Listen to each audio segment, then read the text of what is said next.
ça me saoule, ça fait 50 fois que je la recommence cette vidéo. Bonjour tout le monde, j'espère que vous allez très bien et que vous êtes restés confinés dans votre maison. Donc, cette fameuse histoire du jour où Narimen et moi-même, on a failli claquer. Donc, comment ça s'est passé? Déjà, ce qu'il faut savoir, c'est que Narimen et moi, on est copines depuis très longtemps. Que j'ai confiance en elle et qu'elle a confiance en moi. Donc c'est pas genre une personne que je connais pas, je l'ai suivie dans un délire et voilà. Non, pas du tout. Donc quand même, grâce à Star of Service, j'ai trouvé un taf où on me demande de faire du body painting et ils cherchent une meuf ou un mec d'ailleurs, quelqu'un pour prendre des photos et des vidéos pour son contenu. Est-ce que tu veux venir faire ça avec moi et tout? Donc moi je dis oui. Bien évidemment, je dis oui. Donc je viens avec elle, ça se passe en mai 2017, c'est le printemps, il fait beau, tout le monde s'en bat les couilles, ok, c'est sympa. On arrive, Paris 11e, dans un immeuble haussmannien, 3 ou 4e étage, je me rappelle plus, et tout petit ascenseur, là, tout petit, je me rappelle.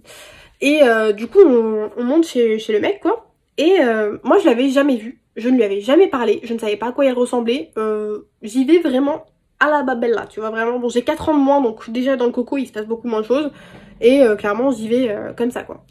Donc je vais avec Narimen, on arrive devant la porte de ce fameux monsieur, qu'on va appeler l'allemand, parce que c'était en allemand, j'ai pas été chercher ça très loin, et qu'est-ce qui se passe? Il y a un mec devant chez lui qui tape à sa porte, le mec ouvre la porte, en croyant peut-être que c'était nous, et ce fameux mec lui vend des casseroles, ou je sais pas trop quoi. Le mec s'emporte, déjà on voit qu'il a du caractère à ce moment-là, parce qu'il s'emporte avec lui, mais pour des casseroles, tu vois, genre vraiment, pour pas grand-chose, quoi. Et il se met à crier sur lui et tout, il l'envoie chier, il nous fait rentrer très rapidement dans la maison. Nous on se présente, bonjour, je me présente Lisa, machin truc, Narimen, batati patata. Et le mec nous enferme dans sa maison. Voilà. Donc déjà, pourquoi tu fermes la porte à clé? Est-ce que tu peux me le dire s'il te plaît, merci? Donc, moi je pige pas trop, mais je me dis, bon attends, je suis avec Narimen, là je pige pas pourquoi on est enfermé, mais il a fermé la porte à clé, peut-être que c'est par habitude, tu vois, tu te dis pas au départ, tu te dis pas quoi, tu penses pas à ça. Donc le mec nous enferme dans la maison, Narimen elle leur pose directement ses affaires sur la table, elle dit je peux me mettre là, patati patata, elle déballe ses affaires et tout. Moi je déballe mes affaires aussi parce que moi je vais prendre les photos et les vidéos. Et arrivé un certain moment, c'est le moment où elle doit commencer à le peinturer, voilà, lui faire son body painting. Juste avant, il nous avait expliqué un petit peu quel était le sujet, ce qu'il voulait, etc., etc. Elle lui montre les inspirations de monstres qu'elle avait trouvées sur Pint ou je sais plus sur quoi. Il parle à moi, il me regarde et me fixe avec des yeux de pervers. Et je tiens à dire que je me fais pas de film, vraiment, genre une meuf, elle sent quand il y a un problème. Bah là, je peux te dire, je l'ai senti. Hein. Et le mec, il me fixe et il me parle en anglais et il me dit le monstre qui est en moi va sortir. Donc moi je me dis putain il est rentré dans son personnage hyper rapidement quand même. Donc calmos tu vois, genre détente. Et il me fait si tu me parles pas en anglais, je vais m'énerver. Mais il me le dit en anglais tu vois. Et avec des accès, tu sais, des gestes très brusques, tu vois, physiquement déjà de base. Et bah aussi verbalement, parce que il me parle. Donc moi je panique un peu, je me dis ok je vais parler en anglais mais frère ne m'agresse pas quoi, enfin, peut-être qu'il est pas bilingue et qu'il capte pas et qu'il est un peu nerveux tu vois, dans ma tête je me suis dit ça au départ. Donc je lui dis ok et je vais parler avec vous en anglais quoi. Et en parlant avec lui en anglais, le mec nous raconte un peu sa life et tout machin et il se calme. Donc je me dis bon ça va il s'est calmé. Sauf qu'en fait 2 secondes après, je sais pas, il y a un truc, une illumination dans sa tête et il repète un plomb et il me dit le monstre qui est en moi a super faim. Mais genre en mode, en anglais encore une fois, mais vénère, tu vois. Mais genre vraiment, c'est son corps, c'est ses gestes, c'est tout ce qu'il faisait. C'est sa personnalité qui fait que c'était très angoissant. Vraiment, j'étais pas bien. Et après, bon, je vous passe tous les détails où il commence à nous parler, nous faire un peu peur, quoi, clairement, Narimen et moi. Elle me regardait avec des yeux de panique. Moi, je la regardais en détresse, clairement. J'étais au bout de ma vie. Et en sachant que je devais avoir 21, 22 ans, enfin j'étais jeune quoi. Et Narimen elle me fait aide-moi à peindre pour aller plus vite tu vois. Elle commence déjà à faire le dessin, je vais vous mettre le dessin qu'elle avait commencé à faire ici. Ensuite elle commence à peindre, je vous mets encore des photos tout le long de toute manière. Elle peint et tout machin, elle fait son monstre et lui il lui souffle dessus en fait. Le truc c'est que le mec, je sais pas si je vous ai dit comment il était physiquement, mais il est grande taille, 1m90, une baraque. Clairement, des grandes épaules, très grand, un bide, vous avez vu son ventre dès le départ. Il avait pas de narine. Côté gauche, il avait plus de narine. Et chauve, dégarni et sur les côtés des cheveux blancs. Mais très court. Donc clairement pas une tête de personne avenante, tu vois. À la limite t'es sympathique, ça passe, mais là t'es pas sympathique et t'as pas une belle gueule. Au bout d'un moment tu fais peur quoi. Là vraiment le mec il faisait peur. Et il jouait sur le fait... Comment je peux vous expliquer ça? Ouais, il jouait sur le fait de nous faire peur en fait, vraiment il voulait nous faire flipper. Son but c'était de nous faire fuir ou je sais pas. Sauf qu'il a pas capté, genre il est tombé sur de ma boule à complète, donc clairement nous, on est resté jusqu'au bout. Vraiment, laisse tomber. Donc on était là, on fait notre taf et tout, machin. Moi, enfin, le temps que Narima, en fait, elle fasse ses trucs, donc lui, il me parlait. Et il me dit... Moi, je mets de la musique, en fait. À chaque fois que je travaille, je demande est-ce que je peux mettre de la musique pour au moins ça passe déjà plus vite. Et avec la musique, t'as une meilleure ambiance en général. Donc je mets de la musique, il me fait ah, j'aime bien cette chanson. Donc moi, je me dis ok, il faut que Nariman, elle peigne vite. Mais que moi, je le garde genre dans ce mood-là de genre joyeux, tu vois. Parce que sinon, il commence à encore faire le mec, le monstre qui est en moi, et faire des bruits parce qu'il respirait fort, il faisait des bruits de cochon. Il me regardait vraiment fixement, mais sans cligner des yeux, tu vois, très, très malaisant, quoi. Et moi, je me rendais pas compte hein, du danger ou quoi que ce soit. Hein. Dans ma tête, je me disais juste, tu es fou, bon bah, ok. À partir du moment où t'es enfermé dans une maison, faut pas être non plus sorti, faut pas sortir de Saint-Cyr hein, pour savoir ça, mais quand t'es enfermé dans une maison avec un homme que tu connais pas, dans un endroit que tu connais pas, que enfin moi j'avais prévenu de mon côté personne, j'ai commencé à flipper, vraiment. Donc j'ai envoyé à un de mes potes un message avec la localisation de ma maison. Un pote à qui je parle même plus maintenant du coup, mais au cas où, bah voilà. C'était un des seuls potes que j'avais qui avait le permis en plus à l'époque. Donc je me suis dit au cas où, il vient me chercher, tu vois, je m'en fous, il se débrouille, il vient me prendre, tu vois. Genre vraiment, j'étais au bout de ma vie, j'avais grave peur. Je lui dis, je suis chez un client, il est complètement fou, et je lui ai envoyé ma géolocalisation. Et je lui ai dit, s'il se passe quoi que ce soit, viens me prendre, je t'en supplie. Et il me dit, ok, tout t'inquiète, tu me dis. Donc, moi je lui ai pas rappelé, donc c'est que ça s'est bien passé, hein. Du coup, on se retrouve Nariman et moi avec ce mec, elle lui peint le bidon, voilà, elle lui fait ses petits machins. Et il commence à faire des trucs avec son ventre. Vraiment, j'ai le souvenir, je sais pas si j'ai la vidéo de ce moment, je crois pas que je dois avoir cette vidéo là, mais vraiment, il faisait des vagues avec...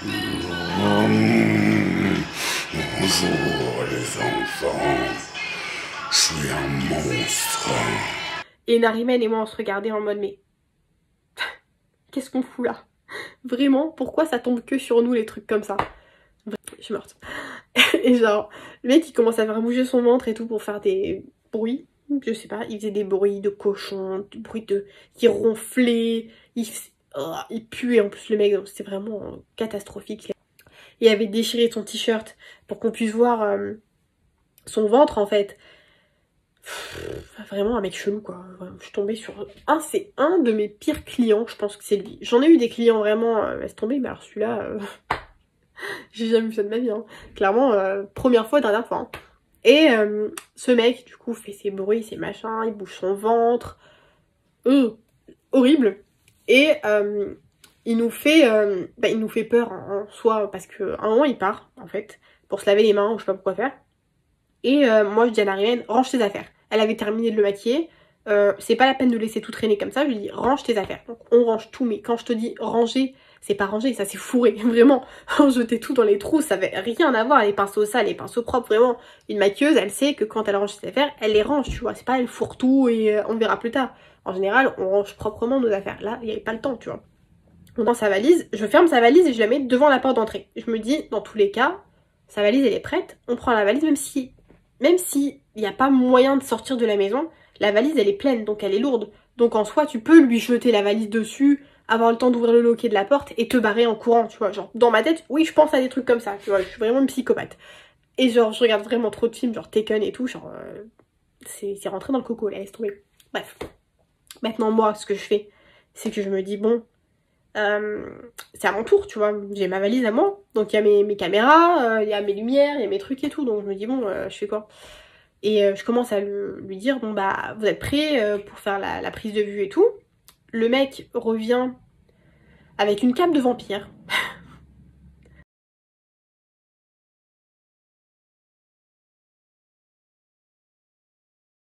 Vraiment, il revient avec une cape de vampire sur lui. On lui avait maquillé le visage avec des cernes, des machins. Donc clairement le mec il s'est vraiment pris au jeu quoi. Il met une cape de vampire. Et il me regarde, il me fait alors commencer et tout machin. Mais genre vraiment avec une voix toujours... Moi je le parle... J'ai une petite voix moi en fait. Donc je fais pas flipper. Mais quand c'est... Toujours, il faut imaginer le concept. Le mec, il est grand. Il a une voix d'avance. Je sais pas comment dire ça en fait. On pouvait pas s'attendre à l'avance à ce qu'il allait dire ou ce qu'il allait faire. Parce que le mec, ils étaient plusieurs dans sa tête. C'était comme le film Split là, où je sais pas comment il s'appelle ce film, je sais pas si vous voyez.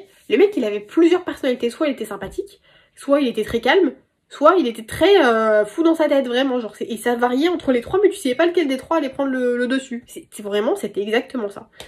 Et on commence à faire les vidéos, machin. Et je me dis dans ma tête, déjà, l'ambiance, elle était très très lourde. Et je me dis, bon, si je lui montre que j'ai peur de lui, c'est mort. Toutes les deux, on est foutus. Donc en gros, il faut que je prenne sur moi. Et il faut que je fasse le truc très rapidement, pro, machin et tout. Je lui dis, vas-y, fais des bruits. Mais fais plus de bruit, genre vraiment, limite, vraiment, je l'agressais. Mais en mode, j'ai pas peur de toi. Moi, ça se voyait direct. Je pense que dans ma tête, ça se voyait pas, mais en vrai, ça se voyait. Il me faisait flipper, clairement. Et je lui disais, mais fais plus de bruit, fais plus. Non, fais pas comme ça, fais comme ça. Ok, là, c'est bien. Et vraiment, je faisais le truc et je filmais de manière à lui faire comprendre que genre en mode, je fais bien mon travail, monsieur, ne me faites pas de mal. Je pense que ça a marché. Du coup, je suis encore là pour vous raconter cette histoire très drôle. Donc, on commence à faire les prises de vue, ça dure 5-10 minutes. Normalement, c'était censé durer, je fais durer avec un doigt.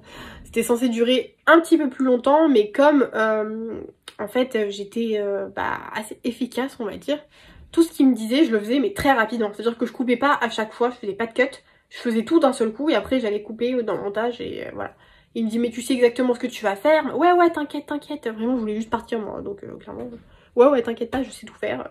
Ouais je sais faire ça, ouais. C'est pas vrai, je sais même pas le faire, je m'en fous, tu vois, je voulais juste rentrer chez ma mère. Et Narimen, elle m'aide à ranger mes affaires. En 2 secondes, on était prête à partir. On avait les manteaux, les machins, les trucs, tout. Et la porte, elle est fermée à la clé. Je lui dis, la porte est fermée à la clé. Donc, il m'ouvre la clé en mode... tu vois, genre... bon, je ferme la... Comme il était passé sur son bon côté, on va dire qu'on a eu un coup de bol. Imagine, c'est l'allemand qui revient vers toi et qui te dit je vais te manger, alors que t'es à côté de la porte d'entrée, frère, comment tu fais? Genre, tu fais quoi? Enfin, imaginez le stress que deux pauvres nanas, moi je mesure 1m57, elle mesure 1m60, frère, à nous deux, mouillés, on pèse même pas 50 kilos, il nous prend, il nous jette, hein, clairement, on est morte. Donc, bah écoutez, moi, qu'est-ce que je fais? Bah j'ouvre la porte, je prends ma valise et je pars en courant, clairement. J'attends même pas qu'il me paye en fait, c'est Narimen qui prend l'argent. Elle lui dit, en plus Narimen elle se met devant, elle dit bah alors ça fait. Et le mec il sort l'oseille, il lui donne. Moi je me dis mais putain, moi j'en ai plus rien à foutre de l'oseille, je veux juste rentrer chez ma mère, hein, c'est tout, je veux rentrer chez moi.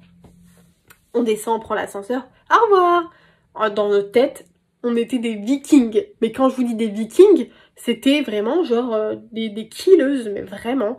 Parce que de réussir à passer de cette journée de merde qu'on avait passée enfermée dans une maison avec un homme qu'on ne connaissait pas dans des conditions horribles, clairement. Franchement, on était un peu des tueuses, quoi. On était vachement fiers de nous. Et du coup, je vais essayer de vous mettre un peu genre des vidéos maintenant. Tu vois? Ah, c'est sympa.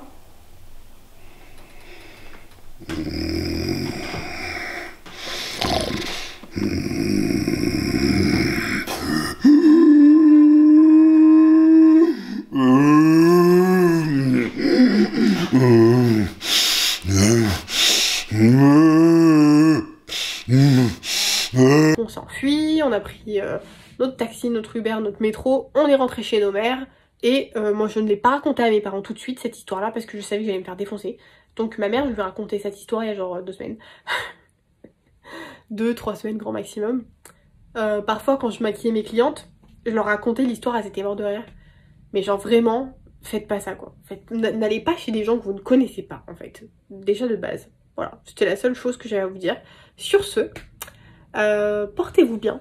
J'espère que le corona n'a pas touché ni vous ni les gens de votre famille. Je vous fais des gros bisous. Et je vous dis à très bientôt pour une nouvelle histoire. Si j'en trouve une sympathique, mais je pense que j'en ai d'autres. Donc voilà. A plus, salut.